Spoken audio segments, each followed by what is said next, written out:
May hapon. Maayong hapon. May hapon. God bless.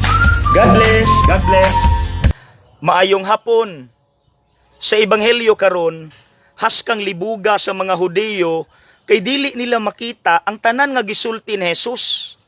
Mao nang ilang mga pangutana, asa ka padulong? Kinsa nang amahan, asa man na siya? Kay ang gigamit din ni Jesus ang labaw sa unsay makita sa mga mata, ang iyang huna-huna og kasing-kasing. Maunang kampante siya nga bisan dili niya makita iyang amahan sa langit, proud siyang muingon, wala ko mag-inusara, wala ko pasagdi. Kay mas nabati niya ang presensya sa Dios, ginamit ang iyang huna-huna og kasing-kasing.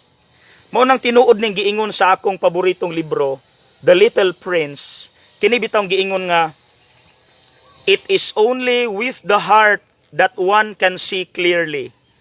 What is essential is invisible to the eye.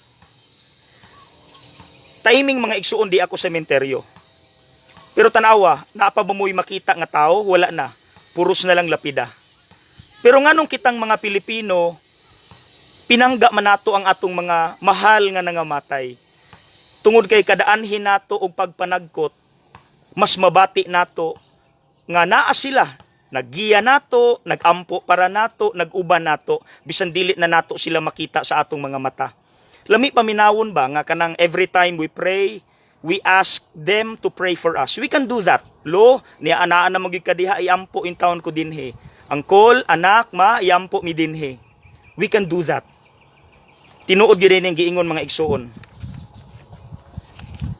It is only with the heart that one can see clearly. What is essential is invisible to the eye. God bless.